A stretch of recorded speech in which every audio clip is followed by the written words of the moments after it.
তো এটা ভেবেছিলাম যে হয়তো আসবা, কোনো একদিন সারপ্রাইজ দেবো আমাকে। ওইরকম তো সারপ্রাইজ কোনোদিন দেওনি আমারে। হয়তো এই সারপ্রাইজটা দিবা যে আসছো, যে তোর ছাড়া এই দিনটা কি, তোর এই খুশির দিনটা কি অখুশি করতে পারে আমি।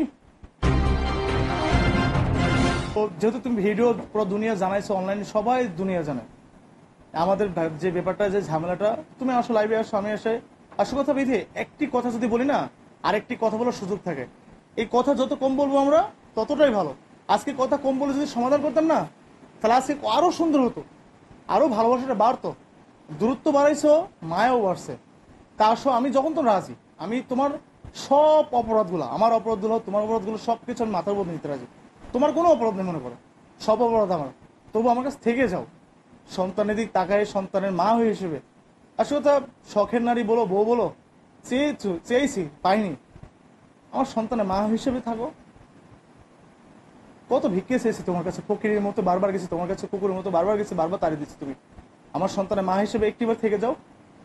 তোমার মানিক খারাপ না, তোমার মানিক খারাপ না, তোর মানিককে খারাপ বানানো হয়েছে। তোর মানিক এরকম, তোর মানিক ভালোবাসতে জানে। তোমার ভালোবাসার জায়গাটা তুমি রেখে দাও। আমার অনুপস্থিতি, তোমার কণ্ঠ না অনুপস্থিতি শুনে আমার না খুব রাগ হয়। কারণ আমার তোমার তোমার অভাবে তুমি আমার রাগ, তুমি আমার শান্ত। তুমি আমার কাছে থাকলে আমি শান্ত মস্তিষ্ক, তুমি দূরে চলে গেলে এবার আমি রাগান্বিত, আমি সহ্য করতে পারি না।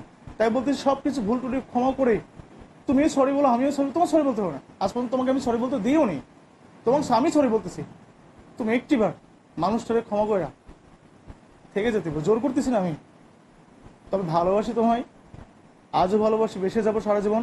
তোমার জায়গা কেউ নিতে পারবে না। এই কণ্ঠ থেকে অন্য নারীকে বলতে পারবো না যে তুমি আমার শখের নারী, তোমাকে ভালোবাসি আমি। এটা আমার পক্ষে সম্ভব না, কারণ তোমার ভালোবাসা যতটুকু দিছো আমারে, ততটুকুই সম্মান করে রাখবো। কোনো নারীর নিঃশ্বাস পর্যন্ত ঘাড়ে যাবে না, এটা বুঝে না। কোনো নারীর নিঃশ্বাস আমার ঘাড়ে যাবে না। আর জায়গা দিয়ে তো দূরে থাক। সম্মান দিয়েছি, আজীবন দিয়ে যাবো ভালোবাসার সম্মানটা, বুঝছো। আমি পাপ, আমি মানুষ, বুঝছো, আমি পাপীও, কিন্তু আমি তো মানুষ। তো সবকিছু ক্ষমা করে দাও, থেকে যাও। তোমার শখের পুরুষ আমি হতে পারিনি, কিন্তু তুমি আমার শখের নারীর জায়গাটা আজীবন থেকে যাবা। নাকে তুলা দেওয়া পর্যন্ত ওই জায়গাটায় থেকে যাবা, ওই জায়গাটায় থেকে যাবে। কারণ কি, খুব অগাধ বিশ্বাস ছিল এই অক্টোবর মাসটা, যেটা বলতে বলতে বন্ধ হয়ে গেছিল কথাটা। এই অক্টোবর মাসটা তুমি জানো কতটা স্পেশাল, কতটা স্পেশাল না। আজ পর্যন্ত তোমার খুশির দিনগুলো না আমি অখুশি করিনি বিথি। আমার কান্নাটা না তোমার কাছে এখন মনে হয় নেগেটিভ, প্রচুর খারাপ বলো। আমি যখন কান্না করতে, আমি কান্না করতে ভয় লাগে তোমার জন্য। কান্না কিন্তু ভিতর থেকে আসে, চোখ দিয়ে আসে না ভাইয়া। তো এই অক্টোবর মাসটা খুব আশা নিয়েছিলাম, বিথি আসবে, বিথি আসবে, বিথি আসবে।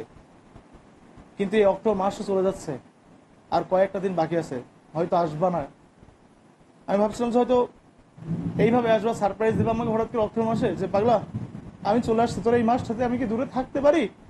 তোর এই সুখের দিনটা আমি কি নষ্ট করতে পারি? কোনো একদিন তো তুই তো আমাকে ভালোবাসছিলি, কোনো একদিন দুনিয়ার পক্ষে পরিচিত করেছিলি। যে বিতির কেউ চিনতো না, গার্মেন্টস কর্মী জানতো, সেই বিতির আজকে সেলিব্রিটি পাবে, বিতি নিজেও সেলিব্রিটি পাবে।